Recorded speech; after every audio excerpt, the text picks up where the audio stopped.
매일 성경 묵상을 돕는 해설 가이드입니다. 안녕하세요. 묵상코치입니다. 함께 읽고 나눌 말씀은 갈라디아서 5장 1절에서 15절까지 말씀입니다. 먼저 1절에서 6절 읽겠습니다. 그리스도께서 우리를 자유롭게 하려고 자유를 주셨으니 그러므로 굳건하게 서서 다시는 종의 멍에를 매지 말라. 보라, 나 바울은 너희에게 말하노니 너희가 만일 할례를 받으면 그리스도께서 너희에게 아무 유익이 없으리라. 내가 할례를 받는 각 사람에게 다시 증언하노니 그는 율법 전체를 행할 의무를 가진 자라. 율법 안에서 의롭다함을 얻으려고 하는 너희는 그리스도에게서 끊어지고 은혜에서 떨어진 자로다. 우리가 성령으로 믿음을 따라 의의 소망을 기다리노니 그리스도 예수 안에서는 할례나 무할례나 효력이 없으되 사랑으로서 역사는 믿음뿐이니라. 바울은 할례가 의로움의 근거라는 위험한 가르침을 버리도록 엄중하게 경고하며 의의 소망이란 성령으로 사랑을 통해 움직이는 믿음으로 기다리는 것임을 분명히 선언합니다. 1절은 그리스도인의 자유를 말합니다. 그리스도는 우리를 자유롭게 합니다. 하나님의 거룩한 요구도 무시할 수 있다라는 터무니없는 생각이 아니라 헛된 삶을 살게 만드는 약하고 천박한 세상의 초보적 원리로부터의 자유입니다. 이 자유는 내 욕망대로 살면 되는 것이 아니라 도리어 굳게 서서 지켜야 될 자유입니다. 할례를 받고 율법 언약 아래 들어가는 것이 우리를 죄의 지배로부터 해방하지 못합니다. 그런 점에서 율법 언약 역시 종의 멍에라고 할 수 있습니다. 율법으로 의롭게 되라는 것은 율법의 규정들을 실제로 지킨다는 말이 아니라 그저 할례를 받겠다는 말입니다. 그리스도께서 아무 유익이 없을 것이라는 말은 대속의 효과가 취소된다는 뜻이 아닙니다. 오히려 할례에 집착하는 사람에게는 새 생명의 영으로 우리 속에 거하시며 우리를 믿음과 성령의 삶으로 이끄시는 능력으로부터 소외될 것입니다. 그렇게 되면 심판의 자리에서조차 그리스도는 아무런 유익이 없을 것입니다. 은혜에서 끊어진다라는 것은 교리적으로는 그렇다라는 것이 아니라 은혜로 주어지는 생명의 역사로부터 멀어진다라는 의미입니다. 갈라디아 성도들은 할례가 칭의의 열쇠라고 착각했습니다. 바울은 그들에게 율법이란 전부 지켜야 하는 것임을 상기시킵니다. 이 구절은 어차피 완전하게 지킬 수 없는 율법을 전부 지켜야 된다는 점에서 사실상 저주의 선고에 해당하는 것으로 이해되곤 합니다. 할례가 바로 그 위험한 행위 구원론적 발상의 첫 단추라는 것입니다. 하지만 이 구절이 완벽하게 지켜야 된다라는 의미인지는 의문이 있습니다. 오히려 이는 할례나 절기 준수 같은 것들이 아니라 도덕적 규정들을 포함한 율법 전체를 지키는 것이어야 진정으로 율법을 지키는 것이라는 말일 수도 있습니다. 율법 준수가 논란이 될 때에도 실제로 도덕적 규정들은 당연한 것으로 전제되었고 논란의 실제 핵심은 할례나 안식일 규정 같은 항목들, 곧 바울이 육체 혹은 외모라 규정했던 것들이었습니다.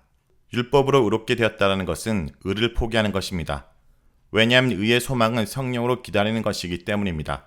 그리고 이 성령은 복음을 믿는 믿음으로 주어집니다. 그래서 믿음으로 의롭게 된다라고 말합니다. 반면 할례, 무할례는 우리를 의의 소망으로 인도할 수 있는 효력이 없습니다. 할례라는 외적 조건은 의의 소망을 기다리는 방식이요 근거인 성령을 매개하지 못하기 때문입니다.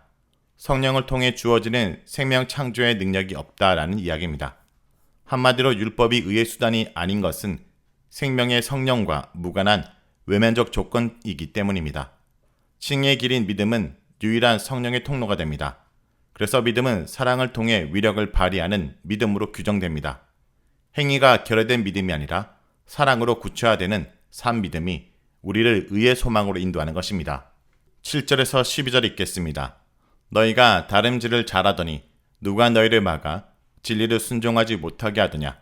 그 겉면은 너희를 부르신 이에게서 난 것이 아니니라. 적은 누룩이 온 덩이에 퍼지느니라. 나는 너희가 아무 다른 마음을 품지 아니할 줄을 주 안에서 확신하노라. 그러나 너희를 요동하게 하는 자는 누구든지 심판을 받으리라. 형제들아, 내가 지금까지 할례를 전한다면 어찌하여 지금까지 박해를 받으리요. 그리하였으면 십자가의 걸림돌이 제거되었으리니 너희를 어지럽게 하는 자들은 스스로 베어버리기를 원하노라. 애초에 갈라디아인들은 성령에 의지하여 의의 소망을 기다리며 모범적 신앙을 견지해왔습니다. 그런데 적재자들이 이들의 달리기를 막아섰고 그 결과 그들은 복음의 진리를 더 이상 순종치 않게 되었습니다. 이는 오직 믿음의 원리를 버리고 행위에 의지한다는 말이 아니라 사랑으로 역사하는 믿음, 곧 성령의 인도를 따르는 삶을 팽개치기 시작했다라는 뜻입니다. 할례나 절기 준수가 의의 기초라는 가르침은 매력적입니다. 내 욕망을 포기하지 않아도 되고 성령의 열매 맺는 인내의 삶을 강조하지 않고서도 하나님의 백성이라는 모양새를 낼 수 있기 때문입니다. 이는 성령의 길을 버리고 육체의 가시에 의존하라는 태도입니다. 하지만 이런 그럴듯하지만 공허한 약속은 강력한 은혜로 성령으로 우리를 부르시는 하나님의 부르심이 아닙니다.